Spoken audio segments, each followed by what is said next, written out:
जो मुस्कुरा रहा है उसे दर्द ने पाला होगा, जो चल रहा है उसके पाँव में छाला होगा। बिना संघर्ष के इंसान चमक नहीं सकता, जो जलेगा उसी दिए में उजाला होगा। संघर्ष। क्यों बचे संघर्ष से? संघर्ष ही तो जीवन की आत्मा है। जितना कठिन संघर्ष होगा उतनी ही शानदार जीत होगी। एक बार एक किसान भगवान से बहुत ही नाराज हो गया।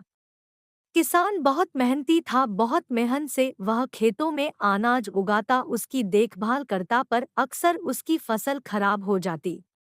कभी सूखा पड़ जाता, कभी बाढ़ आ जाती, कभी तेज धूप, कभी आंधी, कोई न कोई कारण बन ही जाता कि उसकी फसल खराब हो जाती। एक दिन वह किसान गुस्से में आसमान की ओर देखकर भगवान से कहा, है ईश्वर, आपको लोग सर्वज्ञता मानते हैं कि आप सब जानते हैं, कहते हैं कि आपके इच्छा के बिना एक भी पत्ता नहीं हिलता, पर मुझे तो लगता है कि आप छोटी सी छोटी बात भी नहीं जानते। आपको तो ये भी नहीं पता कि खेतीबाड़ी कैसे करते हैं। अगर आप जानते होते तो हर समय जो बाढ़, आंधी और तूफान आते हैं वो कभी नहीं आते। आप नहीं जानते कि कितना नुकसान उठाना पड़ता है हम किसानों को। यदि आप मेरे हाथ में यह शक्ति दे कि जैसा मैं चाहूँ वैसा मैं मौसम कर दूं, फिर आप देखना मैं अन्न के भंडार लगा दूंगा।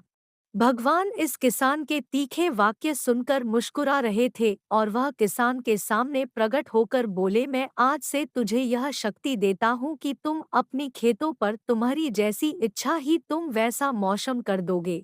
मैं बिल्कुल भी दखल नहीं दूंगा, तुम्हारी इच्छा से सब कुछ होगा। किसान बहुत खुश हो गया। किसान ने गेहूं की फसल अपनी खेतों में बोई। जब उसे लगा कि खेतों को धूप चाहिए तो खेतों को धूप मिले, जब पानी बरसना चाहिए तभी पानी बरसा। आंधी, तूफान, बाढ़ कुछ भी उसने अपने खेतों पर आने नहीं दिया। किसान के खेत में इस वर्ष ऐसी फसल हुई जैसी कभी नहीं हुई थी। हरी भरी लहलहाती फसल, मन ही मन वह बहुत खुश हो गया और सोचने लगा, अब सबूत के साथ दिखाऊंगा भगवान को कि इसे कहते हैं शक्ति का सही उपयोग। मेरी सफलता देखकर उन्हें अपनी नियम जरूर बदलने पड़ेंगे। कुछ दिन गुजरे, फसल कटने को तैयार हो गए। किसान बहुत उत्सुकता के साथ फसल को काटने लगा, पर जैसे ही उसकी नज़र गेहूं की बालियों पर गया तो उसने अपना सिर पीट लिया और वह रोने चिल्लाने लगा। गेहूं की एक भी बाली के अंदर गेहूं का दाना नहीं था, सारी बालियां अंदर से खाली थी। किसान बहुत दुखी हो गया, उसने भगवान को रोते हुए फिर पुकारा, है प्रभु, तुमने ये मेरे साथ क्या किया? क्या तुमने मुझे कोई सजा दी? भगवान बोले, पुत्र, ये तो होना ही था। तुमने पौधों को संघर्ष करने का मौका ही कहाँ दिया? ना तो तुमने उन्हें आंधियों से जूझने दिया, ना तेज बारिश से सहने दिया और ना ही धूप में तपने दिया। एक भी चुनौती का सामना तुमने उन्हें नहीं करने दिया, इसीलिए सारे पौधे अंदर से खोखले रह गए। जब आंधी, तूफान, तेज बारिश और धूप पड़ती है तभी ये पौधा अपने अस्तित्व को बचाने के लिए संघर्ष करते हैं, और इसी संघर्ष से एक बल पैदा होता है जिसमें शक्ति होती है, ऊर्जा होती है। और यही ऊर्जा पूर्ति तेरे गेहूं के दानों की तरह जो नहीं फूटी, तूने उन्हें कठिन परिस्थितियों से गुजरने ही नहीं दिया जहां उनके अस्तित्व का जन्म होता। सारे बालियां इसीलिए खाली है, इसमें एक भी गेहूं का दाना इसलिए नहीं है क्योंकि तुमने अपने पौधों को संघर्ष कराया ही नहीं।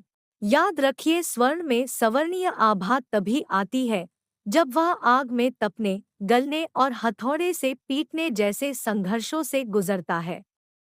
कोयले का टुकड़ा हीरा तभी बनता है जब वह उच्च दाब और उच्च ताप की मुश्किल परिस्थितियों से गुजरता है। इसी तरह यदि हमारी जिंदगी में कोई संघर्ष ही ना हो, कोई चुनौती ही ना हो, तो हम भी गेहूं की बालियों की तरह खोखले रह जाएंगे, कोई अस्तित्व नहीं होगा हमारा। विपरीत परिस्थितियां, चुनौतियां, समस्याएं हमें और अधिक निखारती है। यदि जीवन में कठिन परिस्थितियां और चुनौतियां आए तो घबराना मत, बल्कि सामना करना।